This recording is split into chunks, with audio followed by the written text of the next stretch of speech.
ఫైనల్‌గా నా TVS rider 125 CC బైక్‌నైతే నేను అమ్మేసాను. ఇది షోరూమ్‌కి ఇచ్చినట్లయితే ఎక్స్‌చేంజ్ లాగా మనకు 50,000 కన్నా అయితే ఎక్కువగా ఇయ్యలేదు. అందుకని నేను ఓఎల్ఎక్స్‌లో అయితే యాడ్ పోస్ట్ చేశాను. దానివల్ల 65,000కైతే నా టీవీఎస్ రైడర్ బైక్ అయితే సేల్ అయ్యింది. సో, అది నిన్న అయితే సేల్ అయిపోయింది. మరి ఇప్పుడు ఏం బైక్ కొనాలి? సో, నేను ఇంతకుముందు టీవీఎస్ అండ్ మన హోండా కూడా యూజ్ చేశాను. టీవీఎస్‌ని అయితే రికమెండ్ చేయను. హోండా అయితే బెస్ట్‌గా ఉంటుంది. బట్ హోండా ఆల్రెడీ బైక్ ఉంది. సో, నెక్స్ట్ ఇంకో బైక్ కావాలి. ఏం బైక్ తీసుకోవాలి అనుకున్నట్లయితే నాకు 2 చాయిస్‌లు అయితే ఉన్నాయి. ఒకటి బజాజ్ అది చేతక్ ఎస్‌ఓ ఇది ఎలక్ట్రికల్ స్కూటీ. సో, ఇది తీసుకోవాలి లేదా పల్సర్ 125 తీసుకోవాలి. అయితే నేను చేతక్ కోసం అయితే వెళ్లి అడిగితే వాళ్ళు మామూలుగా అయితే గవర్నమెంట్ ఒక 10,000 సబ్సిడీ అనేది ఇస్తుంది. బట్ అది తీసేసారు. ప్రెజెంట్ సబ్సిడీ అయితే లేదు అని జెప్పారు.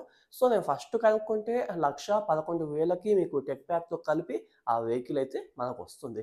బట్ ఇప్పుడు 1,22,000 వరకైతే అదవుతుంది అన్నారు.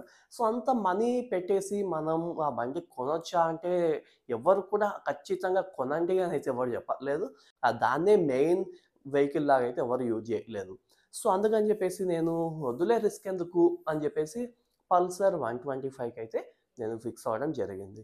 సో, ఇప్పుడు హస్తినాపురంలో ఉన్న పల్సర్ అదే బజాజ్ షోరూమ్‌కైతే వెళ్ళి అక్కడ తీసుకుందాం అనైతే అనుకుంటున్నాను. సో, మరి వెళ్ళి అక్కడ వెహికల్‌ని చూసి ప్రైస్ మాట్లాడి మీకైతే చెప్తాను. సో, ఎంత అయింది? ఏంటి? అసలు పల్సర్ కొనొచ్చా? లేదా? అని జెప్పేసి.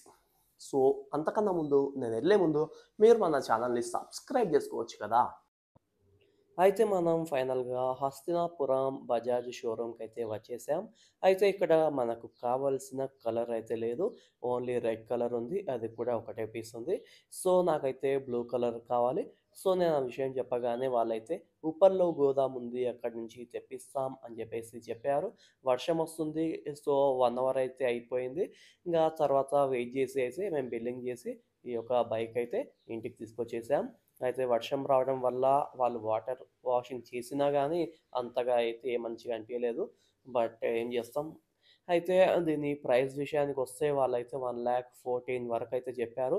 బట్ బార్గెయిన్ చేస్తే నెట్ క్యాష్ కాబట్టి 1,11,000కైతే వచ్చింది. అలాగే వాళ్ళొక హెల్మెట్ అండ్ ఒక బాడీ కవర్ అయితే ఇవ్వడం జరిగింది. సో, అది అంత క్వాలిటీ అయితే ఏం లేదు. అది మీకు చూపిస్తాను లాస్ట్‌కి. అయితే ఇంక బైక్ అయితే తీసేసుకున్నాం. సో, ఇప్పుడు మనం చేయాల్సిన తక్షణ కర్తవ్యం పూజ చేయించాలి. సో, మాకు ఏ బండి కొన్నా, ఎప్పుడైనా పూజ చేయించాలి అనుకున్నా, మేమైతే కర్మంఘట్ హనుమాన్ టెంపుల్‌కైతే వెళ్ళిపోతాం. సో, మాకైతే ఆ టెంపుల్ ఒక ఎమోషన్ అని చెప్పుకోవాలి. సో, మాకనే గాదు ఇక్కడ మా సర్కిల్‌లో ఎల్బీ నగర్ గాని, వనస్థలిపురం ఈ మొత్తం సర్కిల్‌ల పూజ అంటే మొత్తం 99% కర్మంఘట్ హనుమాన్ టెంపుల్‌కే పోతాం. ఇక్కడున్న ఈ బైక్‌కి చూసుకున్నా గానీ కర్మంఘట్ హనుమాన్ టెంపుల్ ఫోటోనే ఉంటుంది. సో, అంత పెద్ద ఎమోషన్ మాకైతే ఇది. చేయించకపోతే ఏదో కోల్పోయినట్టుగా అనిపిస్తుంది. సో, ఇంగ అవన్నీ మనం మాట్లాడుకోవద్దు గానీ చేయించుకుంటే మనకు మంచిగా ఉంటుంది.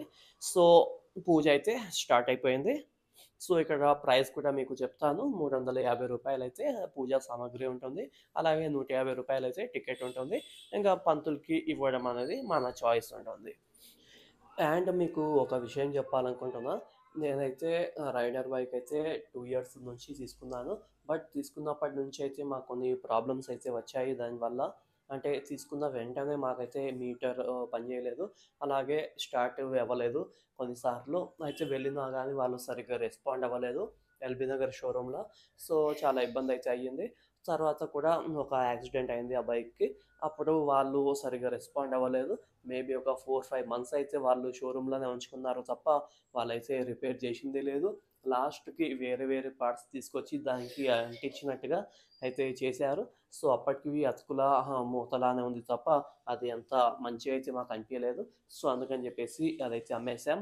టీవీఎస్ రైడర్ పర్ఫార్మెన్స్ అయితే బావుంది. బైక్ పరంగా బావుంది. బట్ సర్వీస్ అయితే బాలేదు. సో, ఏదైనా స్పేర్ పార్ట్స్ పోయినా గానీ మనం ఆ షోరూమ్‌కే వెళ్ళాలి. అక్కడ లేకపోతే వెయిట్ జేయాలి. అంతకు మించి మనం వేరే ఆప్షన్ అయితే ఉండదు. సో, అది కూడా కాస్ట్‌లీగా ఉంటాయి. సో, అది. అయితే పూజ అయితే అయిపోయింది. దర్శనం కూడా అయిపోయింది. ఇంక మేము టెంపుల్‌లో అయితే కొంచెం సేపయితే ఉన్నాం. సో మీరు ఒకవేళ ఈ సర్కిల్‌కి ఎప్పుడైనా వచ్చినట్లయితే తప్పకుండా కర్మన్ఘట్ హనుమాన్ టెంపుల్‌కి అయితే రావాల్సి ఉంటుంది. ఎందుకంటే చాలా బావుంటుంది. సో ఇక్కడ ఒక మిషన్ అయితే ఉంది. సో ఇందులో మనకు టచ్ ఉంటుంది ఇది. స్క్రీన్ ఉంటుంది. ఇందులో మనం మొత్తం తెలుసుకోవచ్చు. అలాగే ఇది విర్గో హెల్మెట్ అంట. ఇది ఓన్లీ ఫుల్ హెల్మెటే ఉంటుంది. హాఫ్ అయితే రాదు. బట్ క్వాలిటీ అయితే అంత ఏమి అనిపియలేదు. లాగిపెట్టి ఒకటి ఇస్తే అదే పగిలిపోయేటట్టు ఉంది. మేబీ ఒక 5, 600కే ఉండొచ్చు. మరి అంతే. సో ఫ్రెండ్స్ మీకు ఈ వీడియో నచ్చినట్లయితే తప్పకుండా లైక్ చేసి సబ్స్క్రైబ్ చేసుకోండి.